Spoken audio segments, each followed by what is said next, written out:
Salam alaikum, Azulflaouen, bonsoir.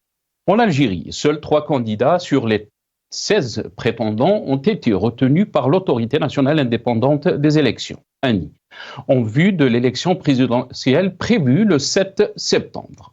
Le président sortant est grand favori, Abdelmadjid Tebboune, Abdel Ali Hassani Cherif, candidat du mouvement de la Société pour la paix, le MSP, et Youssef Aouchiche pour les Fronts des forces socialistes, le FFS.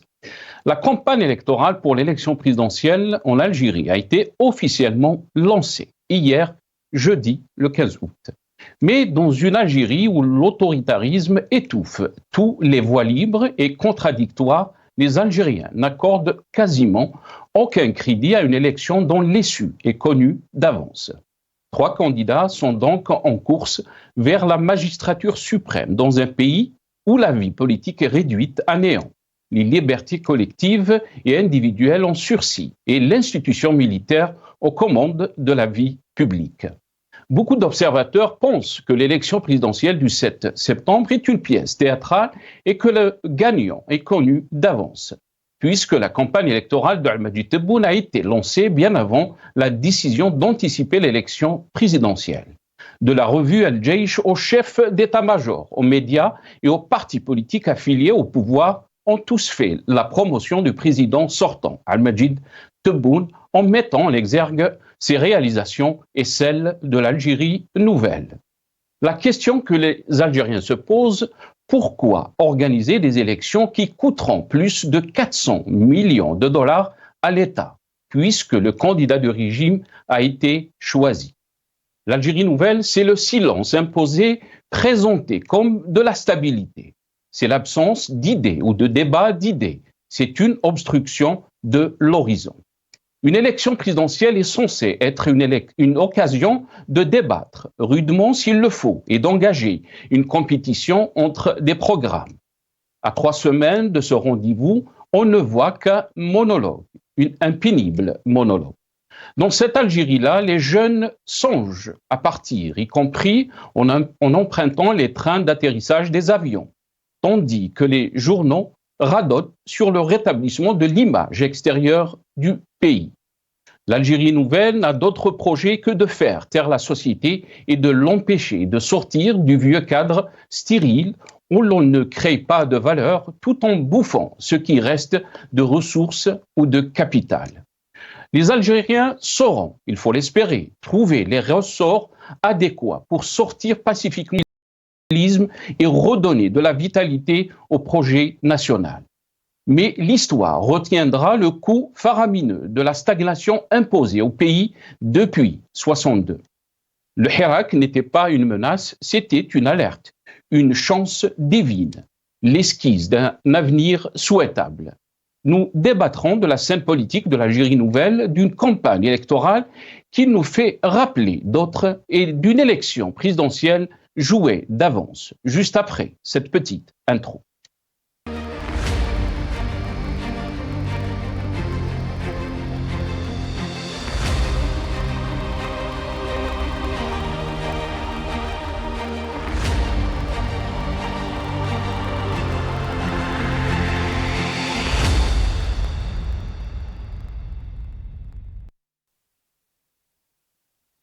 En Algérie, un président et 2 figurants pour une élection jouée d'avance. C'est le titre de notre émission pour ce soir. Et j'ai le plaisir d'accueillir ce soir, dans cette émission, notre ami, notre confrère, un invité que vraiment, je suis très content de l'avoir ce soir, notre ami Djamaldine Benchenouf, qui est journaliste, observateur politique.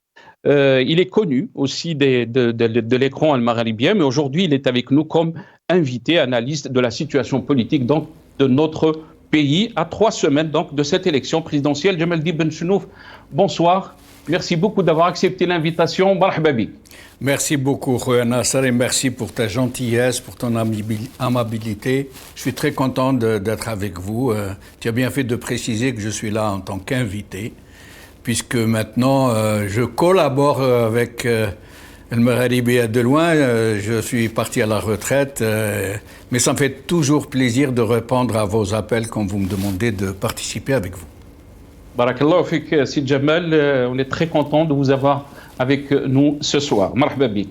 On aura aussi le plaisir d'accueillir Hamid Lelou, directeur de Run for Democracy en Algérie. Il est avec nous depuis Washington, via Skype aussi. Très content de l'avoir aussi, Hamid Lelou. Bonsoir. Merci beaucoup d'avoir accepté l'invitation. Marhaba bik, c'est Hamid. Bonsoir, c'est Nasser, et bienvenue à Sid Jamal et bienvenue à tout le monde. Marhaba bik. Je vais commencer cette émission avec vous aussi, Jamal. Jamaldine Benchenouf, je sais que vous suivez de très près ce qui se passe donc en Algérie, le lancement donc de cette campagne électorale qui a débuté, donc, comme je l'avais dit dans mon intro hier. 3 candidats pour le poste de président. Qu'est-ce que vous en pensez? Quel est votre premier aperçu par rapport donc à ce premier jour de cette campagne électorale? Pas 3 candidats, il n'y a même pas un candidat et 2 lièvres. Ce serait en quelque sorte crédibiliser ces élections que de reconnaître à M. Tebboune le statut de candidat. En fait, je dirais, moi, un président déjà élu et 2 lièvres. 2 lièvres qui sont là pour la galerie, eux-mêmes le savent très très bien. Ce serait un miracle absolument inimaginable, incroyable. Personne, non pas en Algérie, personne au monde ne croit que quelqu'un d'autre que Tebboune puisse être élu, puisque tout le monde sait que Tebboune a eu le feu vert pour remplir un 2e mandat, un feu vert de qui on sait. Et d'ailleurs, quelqu'un qui à chaque fois met les pieds dans le plat, qui se croit très fin, comment dirais-je, cardinal politique, qui donne le là et qui prend de plus en plus d'assurance, je dirais même de suffisance. M. Benguerina nous a dit lui-même, c'est un aveu majeur. C'est un aveu venant de l'intérieur et des plus proches tebbouniens. Il nous a dit que... Alors je vais lire ses propres paroles. L'enjeu de cette présidentielle est de savoir qui arrivera en 2e position. Ça veut dire qui des 2 lièvres sera le 2e. Ce n'est pas le président, pour ce qui est de la première position, nous dit-il, ce sont ses propres termes, elle est déjà acquise entre 80 et 90% dès le premier tour. Il n'y aura pas de 2e tour.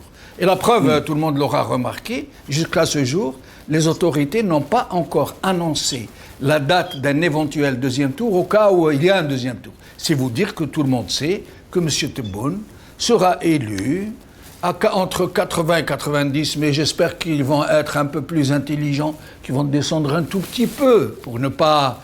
que ce soit trop fantasque, trop outrancier. Mais sinon, pour moi, les élections sont jouées et ce ne sont même pas des élections. C'est une parodie d'élections. Très bien. Restez avec nous, Jamaldine Benchenouf. Hamid Lelou, qu'est-ce que vous en pensez? Donc, vous avez entendu Jamaldine Benchenouf qui dit que c'est une parodie, ce n'est pas une élection.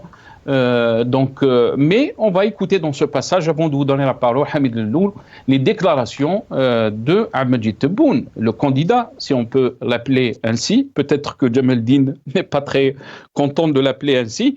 On va l'écouter. Qu'est-ce qu'il a déclaré hier? On l'écoute. أيتها المواطنات الفضليات، أيها المواطنون الأفاضل، منذ ما يقارب 5 سنوات طلبت منكم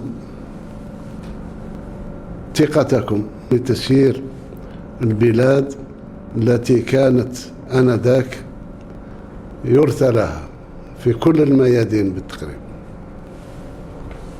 والتزمت أمامكم بإعادة تقييم وتقويم وإصلاح ما أفسد عبر 54 التزام.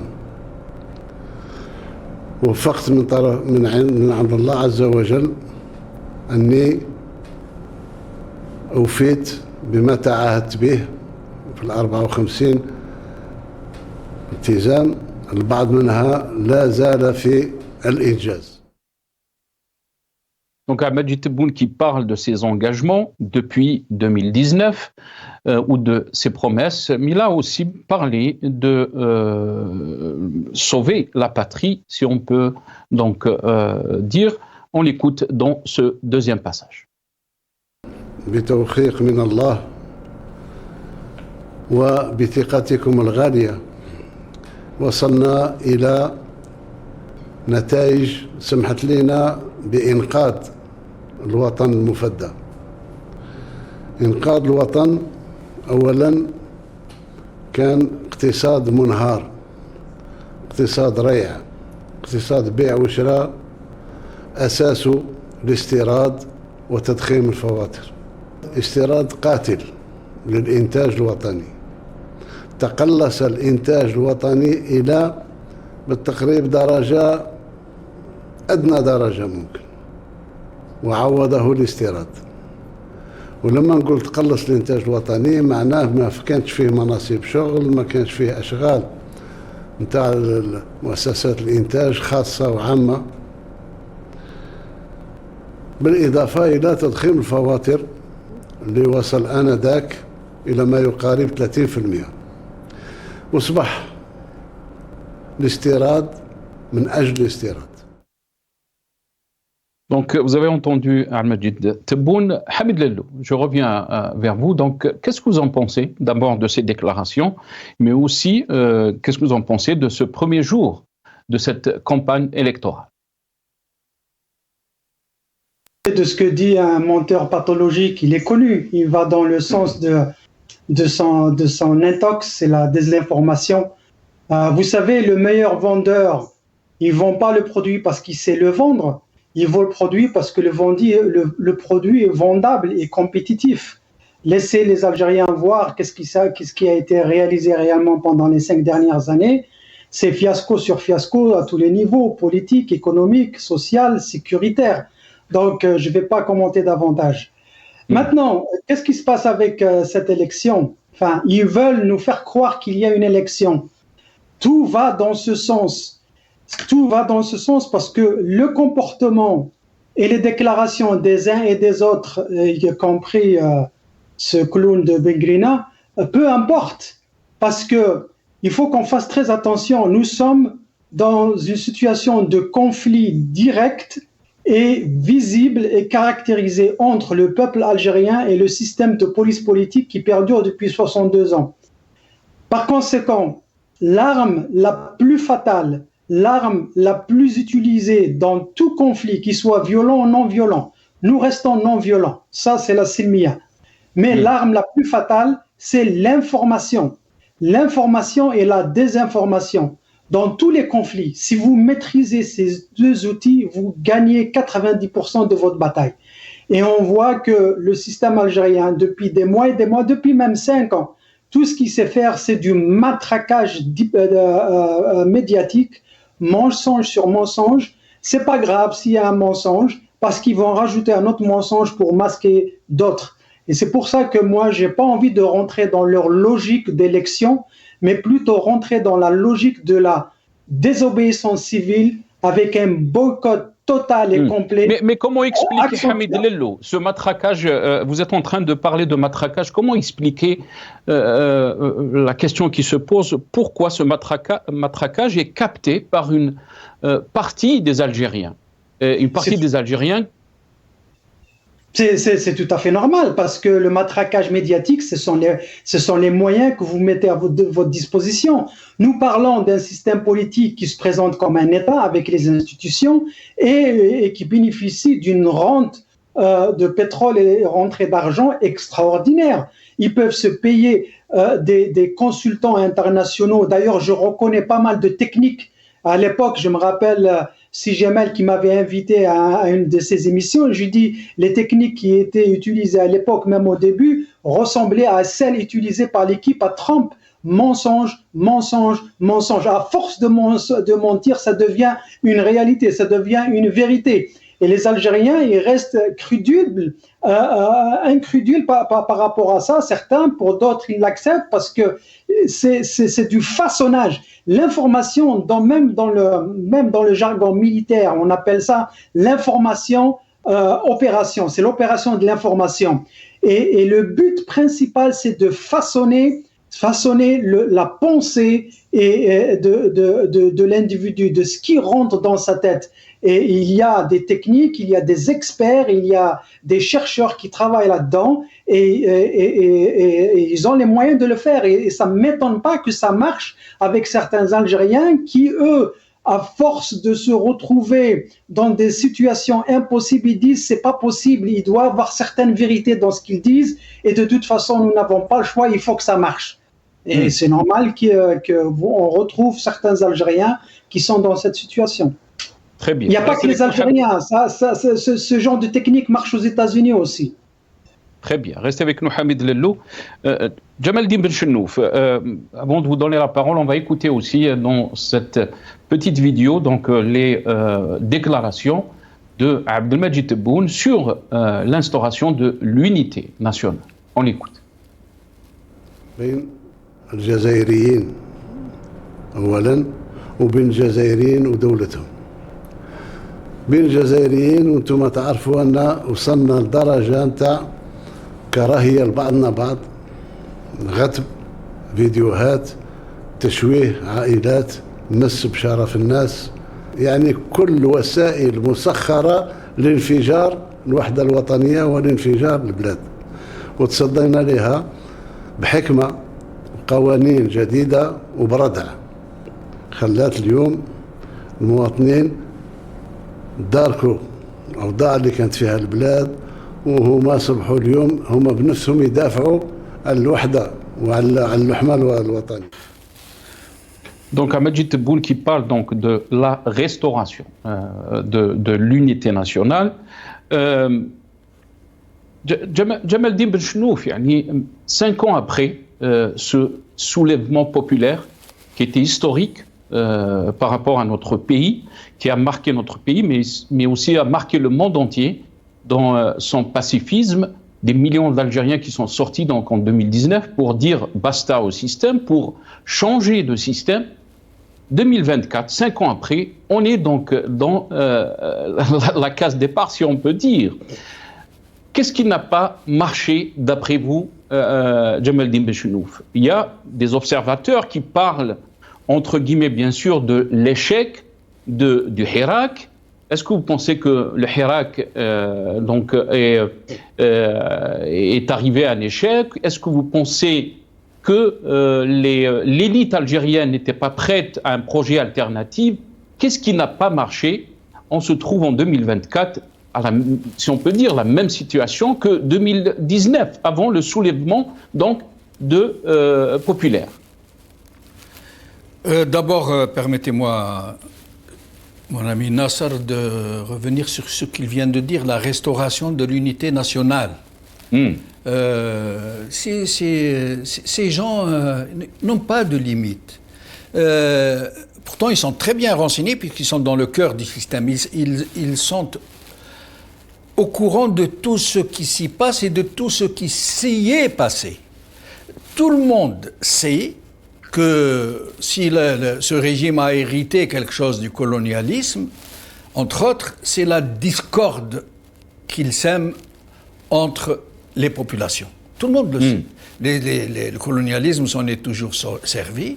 En 1962, dès que l'armée des frontières a pris le pouvoir, elle a tout aussitôt commencé à stigmatiser les uns, à flatter les autres, à lancer les uns contre les autres. Vous êtes au courant de ce qui s'est passé en Kabylie en 1963. Durant les années 70-80, pareil, adresser les populations les uns contre les autres.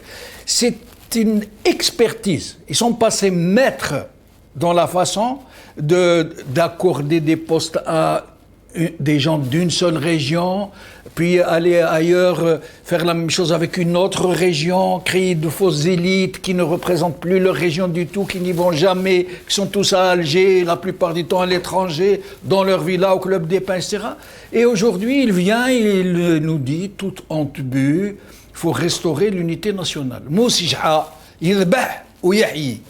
alors qu'ils ont tous constaté avec une épouvantable frayeur, que l'Irak, les Algériens n'ont jamais été aussi unis que pendant ces années de Hirak.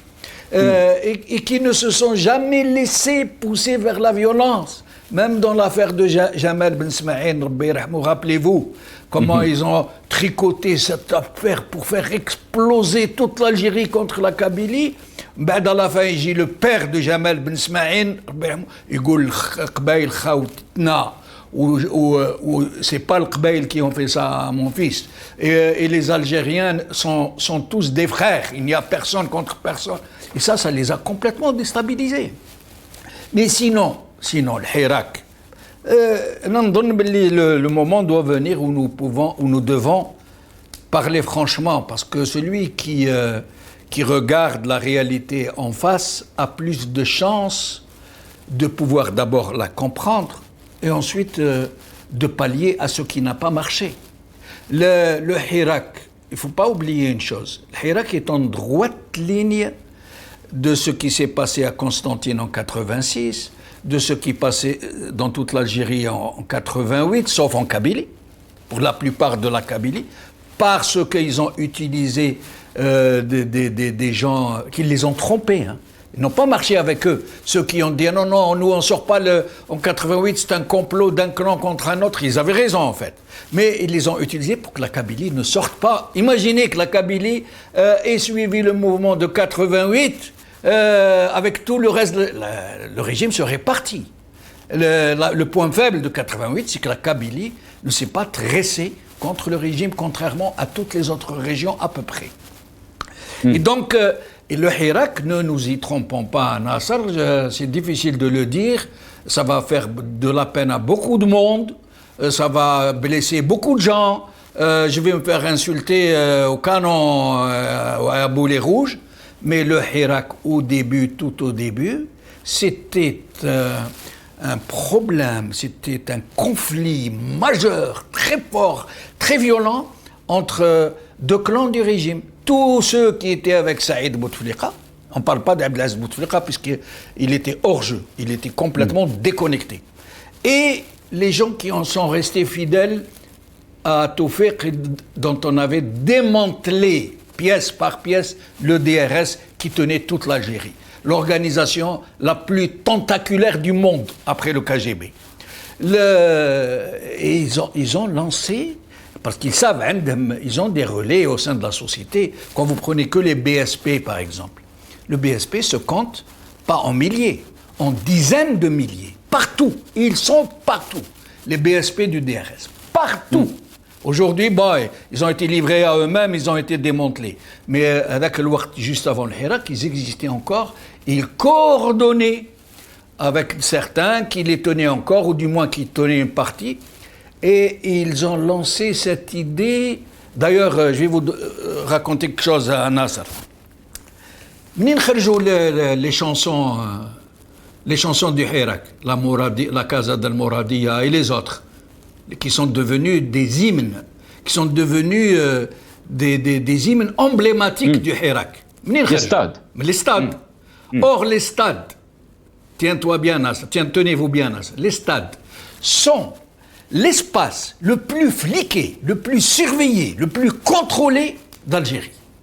Les comités de supporters n'ont pas le choix. Ou ils collaborent, ou ils se tiennent tranquilles, ou ils sont shootés dehors.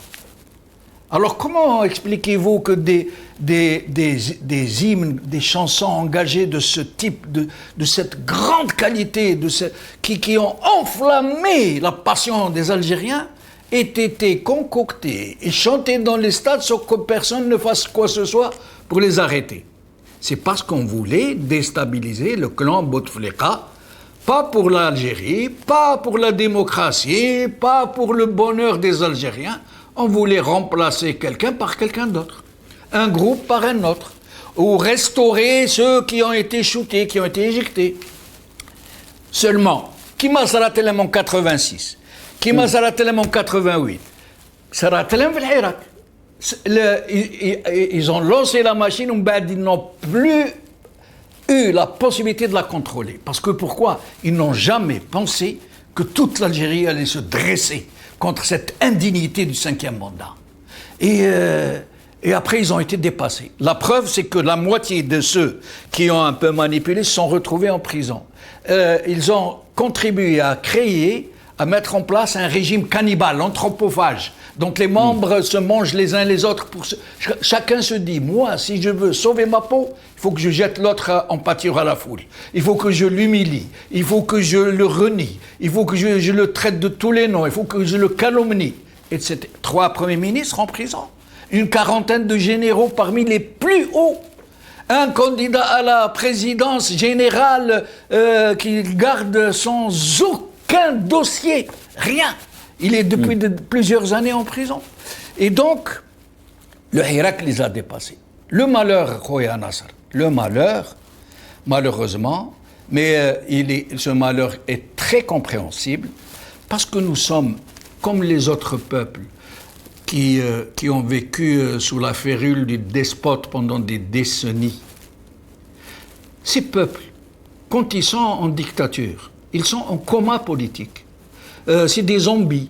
Ils font ce qu'on leur dit de faire, ils marchent comme on leur demande de marcher, ils applaudissent quand on leur demande d'applaudir, ils tombent sur l'ennemi de l'extérieur qu'on leur désigne, ou sur l'ennemi de l'intérieur qui est pourtant l'un de leurs frères et qui a combattu pour les libérer et qu'on a tué après à l'étranger. Où ils se c'est un traître avec. Karim Belkacem, c'est un traître. Khayder, c'est un traître. Aït Ahmed, je me rappelle quand il a été arrêté, un journal algérien, le traître a été arrêté. Vous voyez? Et donc, un peuple qui vit trop longtemps sous la férule du despote entre forcément en coma politique. Pour qu'il se réveille, il faut des actions comme le Hirak. Oui, mais dans le cadre d'une transition. Elle est pour que l'ancien parte doucement, parce que l'ancien tient tout.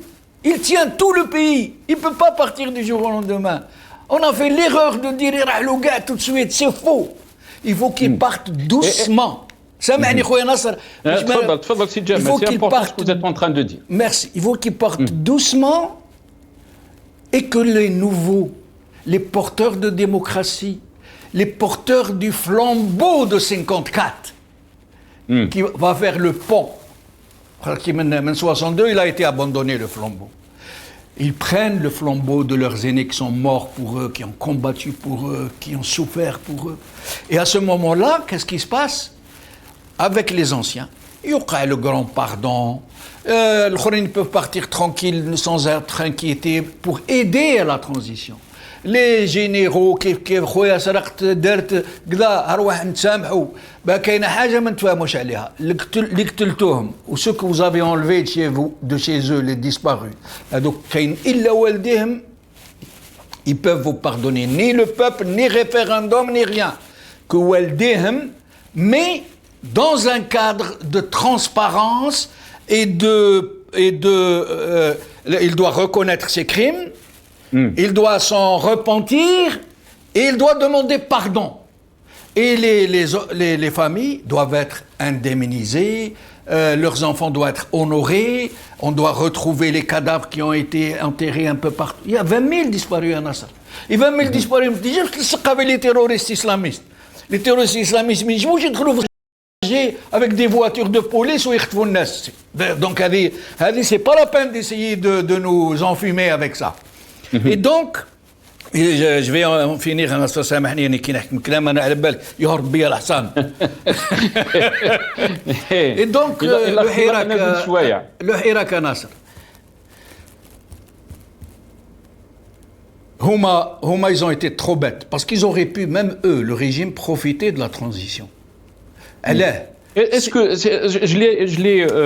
je l'ai dit dans l'intro Jamal Din, est-ce que vous pensez que ça a été une chance non seulement pour notre pays, mais aussi pour le régime, le Hirak? Bien sûr. Mais malheureusement, احنا على بالك واش عندنا احنا النظام تاعنا ناصر.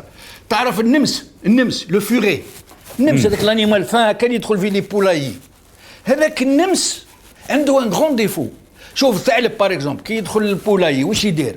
يحفر ومن بعد يدير حسابه باللي كي يخرج لازم يكون الغار كبير باش يهزو هو والبولي كي لو غا دون لا بوش دون لا غول. يديروا حساب يدخل يسرسب بالعقل هيك يبلونجي على اون سول بول ولا ان سول كوك يختفى بفمو ويهرب يخرج. يبداو الدجاج هذوك يقاقيو قاط يجي مول المول بلافورج تاعو يلقاها صايد دجاجه واحده وهرب يبوشي هذاك الغار وخلاص بيرتي بروفي. بصح النمس اللي فا ومونش با بوكو على بالك فلوس يكفيه. كي يدخل يدير يحفر يدير يخليه ترو قدو هو تالمو لي فان لو ترو سي يبوف ميم با فيغ باسي اون اورانج. يدخل ويبدا في لي بولي هذوك يقتلهم ياكل الوغ كي او ماكسيموم يفا بوغ مانجي اون. هو يقتل فيهم يذبح فيهم هما يبداو يقاقيو قاط لا مول الشيء يعرف باللي هذا نمس يجيب عقلو بلا فورش هذيك ما فهموش بعقلو يجري كيما يملع شويه لا يقتلو بلا فورش. فينالمون كاسكي سباس ريزولتا دي كورس النمس يموت ولي بولي كارناج ولو فيرميي فايت. هكاك هذا النظام يسون ترو بيت يسون ستوبيد. على بالك ناصر انا ني جوني ابروشي كالكوزان نعرفهم شخصيا يسون ترو بيت. لا يشوفوه كالهم يهضر ونعم ويهضر بالعقل ويتنفس ويدير هكا بصبعه وكذا تقول انت هذا هو كان والو. سي دي جون دي هذه بركه ناصر سي زيتي باش نعطوا له شويه الكلام جوست هذه سي زيتي انيمي دو لا مويندر بوتيت انتيليجونس شويه برك واش يدير يقول لنا هذه لا ترانزيسيون هذه رحمه لي انا. D'abord, je ne vais pas partir tout de suite. La transition, ça prend au moins 4, 5 ans, si ce n'est 10 ans. Deuxièmement, je prépare les conditions de mon départ. قال انا ما تتبعونيش ما تاكيزيونيش ما تقولي ليش قتلت ما تقوليش سرقت ما سينو ما نديرش. الشعب واش يقول لك on n'a pas le choix. ومن بعد واش يدير après tout c'est mon pays, c'est le pays de mes enfants. Il faut que je fasse mon maximum pour sauver ce pays que j'ai moi-même dévasté, ravagé. Mais malheureusement, ils n'ont pas cette hauteur de vue. Pour sauver ce pays, vous êtes en train de dire, Jamaldine Benchenouf, va donner la parole à Hamid Lello. بالك زعف علينا يقول لك راك دير اليوم فاسمو الفافوريتيزم لجمال معليش جمال ما حميد للو يعني l'exposé qu'on vient de voir, l'analyse de Jamaldine Benchenouf, surtout sur cette question de la transition. Comment peut-on la voir maintenant avec du recul? Depuis 2019, on a vu donc ce Hirak qui était Hirak extraordinaire, que beaucoup même ont qualifié d'une chance divine pour notre pays pour aller vers cette transition souhaitée par des millions d'Algériens, un pays libre, si on peut dire, où il y a la liberté d'expression, où il y a l'indépendance de la justice, mais on est en 2024, donc il y a cette élection présidentielle qui est prévue donc le 7 septembre. Rien n'a changé, pire encore, la situation s'empire sur beaucoup de questions. L'image de l'Algérie à l'extérieur, la question des droits de l'homme, il y a un recul total. On écoute Ahmed Tebboune dans ce passage. Lui, il parle de la restauration donc du prestige de l'État. On l'écoute. الدولة انهارت ولا واحد بقات له السلطة نتاع الردع بالنسبة للمناكر اللي كانت توقع. شفتوا انتم بنفوسكم في بعض الأحيان شاب ولا غير شاب ولا إنسان يعني مش في حاله الطبيعي يوقفوا الشرطي يضرب الشرطي ولا يدهسوا الطوموبيل ولا كذا، يعني حتى رموز دولة صبحت في نقطة الصفر. Hamid Lello, votre réaction d'abord par rapport à donc ce qu'a déclaré Ahmed Tebboune, mais aussi l'analyse faite par notre ami Jamaldine Benchenouf. Qu'est-ce que vous en pensez, Hamid Lello? Si Jamal Din que les blablas. Bon. Mais je vais quand même nuancer les dires et l'analyse de Si Jamal. Je suis d'accord, il y a beaucoup de vérité dans ce qu'il dit. D'ailleurs, on a eu l'occasion d'en discuter, si tu t'en souviens, au téléphone. C'était en 2020, au début des années 2020. Et on avait fait ce constat ensemble. Le Hirak, pour commencer par le Hirak, il faut identifier le problème. Avant, justement, de commencer à l'analyser, il faut l'identifier. On le connaît, le problème. Le Hirak, il avait commencé de manière horizontale. C'est tout à fait normal. Parce que ça aurait été difficile d'avoir un leadership et à ce moment-là, il l'aurait cassé tout de suite. De deux, il n'y a aucune révolution de partout dans le monde. Il n'y a aucune révolution qui ait commencé sans qu'il y ait de complicité au sein même du système. La révolution espagnole, portugaise, française, toutes les révolutions. Les chutes de Saddam Hussein, il y a toujours c'est de l'intérieur. Maintenant, ça dépend comment ça va se passer et j'espère qu'il n'y aura pas les étrangers pour venir et casser cette dynamique. Donc, s'il y a des éléments des services de sécurité algériens qui étaient derrière certains slogans, qui les aient accompagnés, qui aient même aidé à démarrer, c'est tout à fait normal et il n'y a aucun mal à cela. Et d'ailleurs, j'ai eu des discussions avec pas mal de gens de Hirak et j'ai dit j'espère que les leaders pour lesquels on reconnaît ce leadership, dans lequel on a confiance et qui se trouvent en Algérie, j'espère qu'ils sont en contact avec ces services de sécurité. Que moi je distingue entre les services de sécurité, DRS ou autres, et la police politique, qui a gangréné toutes les institutions, y compris les institutions sécuritaires. Et il faut que ce leader de Hirak ou autre s'approche de ces responsables pour essayer de trouver un chemin, pour trouver une sortie à cette crise. Sans eux, rien ne pourra se faire, autrement on va rentrer dans cette violence, dans cette spirale. Donc, oui, Si Jamal, vous avez raison, mais il faut peut-être expliquer aux gens que ce n'est pas tout eux, et il ne faut pas non plus dire que parce que ça vient d'eux, c'est pas bien. Ça ne peut pas bouger, justement. Comment voulez-vous faire cette transition si vous ne connaissez pas les gens avec qui vous communiquez? Quand il y a un conflit, il y a au moins deux parties. Moi, je ne vais pas passer ma vie à parler avec Si Jamal ou avec vous, Si Nassab, puisqu'on est sur la même longueur d'onde. Moi, j'aimerais bien parler à l'autre partie, celle en qui je suis en compétition. Et c'est ça la résolution des conflits. Il faut que les deux parties se parlent. Et au sein même de ce régime, et parce que ce régime vieillissant, il va finir, il va se finir, il ne peut pas rester indéfiniment. Et le changement toujours vient de l'intérieur. Et j'espère que ça ne sera pas trop tard. C'est ce qui s'est passé dans d'autres pays. Je ne suis pas en train de dire qu'il y a une menace étrangère. La menace étrangère, elle a toujours existé de toute façon.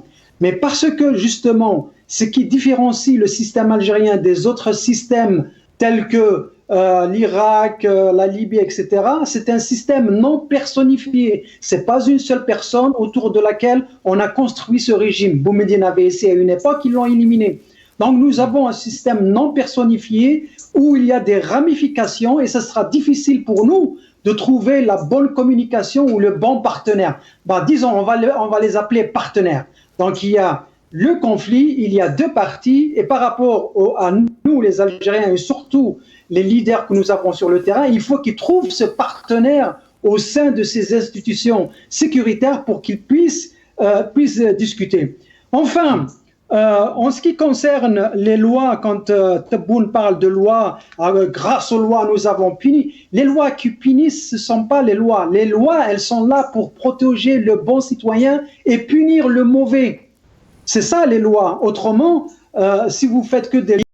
Il y a des causes à des problèmes, des causes profondes, plutôt profondes, et les causes profondes, et si vous ne soignez pas le mal, vous ne soignez que les symptômes, ils disparaissent à un moment et après ils reviennent.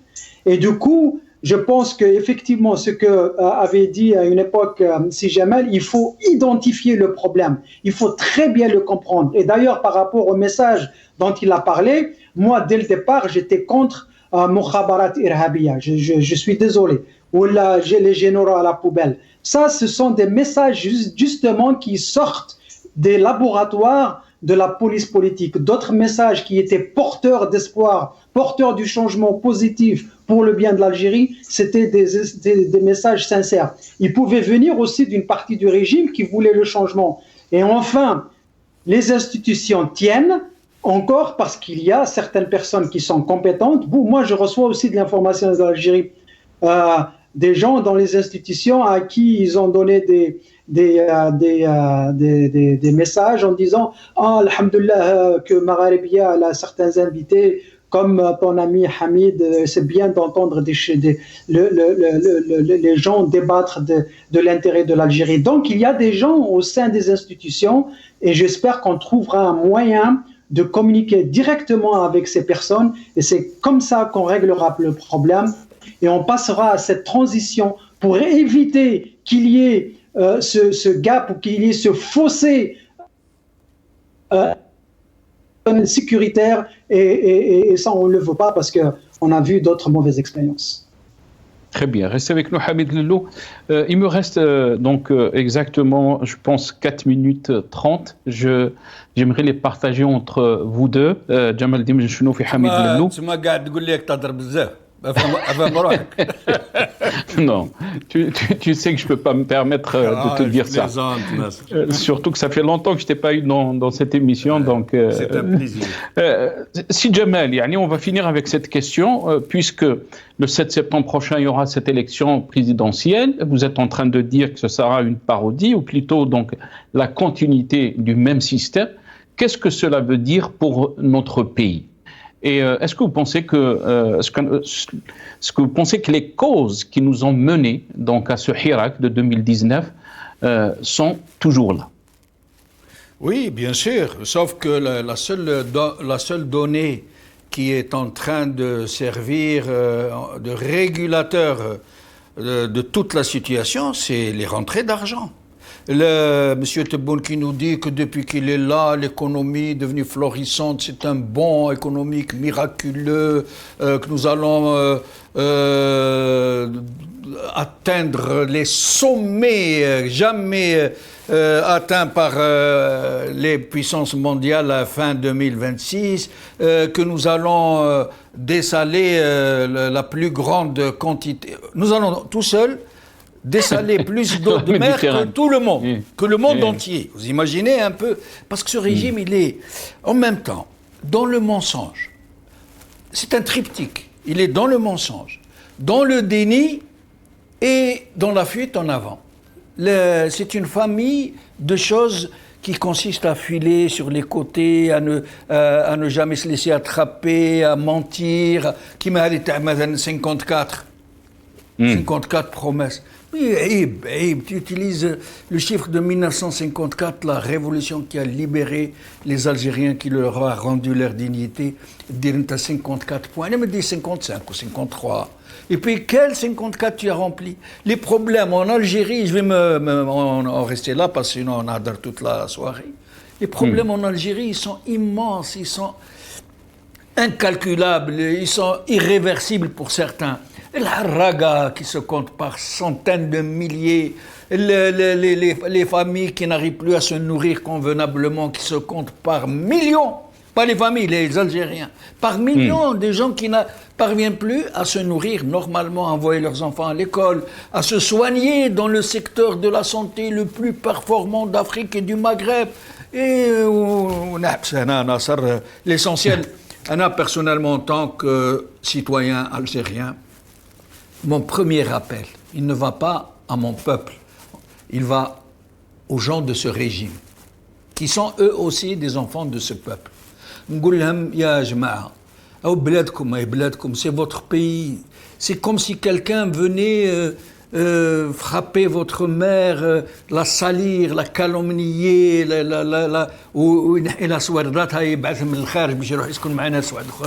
c'est عيب. Il faut que vous soyez aux côtés de votre pays, que vous donniez tout ce que vous pouvez donner, à plus forte raison que la solution est entre vos mains, pour que ça se passe sans violence, pour que ça se passe entre frères. Barakallahu fik. Ya'tik saha Sidi Jamal. Hamid Lellou, je vous laisse le mot de la fin avec ces mots très émouvants de notre ami Jamaldine Benchenouf. Moi, en toute simplicité, boycott actif égale grève générale. Je reste chez moi, je ne sors pas, je ne vais pas au stade, je ne vais pas au café, je ne sors pas, mes enfants ne sortent pas. J'ai même dit, je ne vais pas à la mosquée, je ne fais rien, je reste à la maison, c'est un boycott total, c'est une grève générale. Maintenant, les chiffres qu'ils annoncent, il n'y a qu'à voir, les derniers rapports de la Banque centrale d'Algérie étaient venus à point pour démentir tous les mensonges, les chiffres de la Banque centrale, pour ceux qui savent bien lire les indicateurs économiques, franchement, tout ce qu'ils font, ils comparent l'Algérie de maintenant avec l'Algérie du Covid.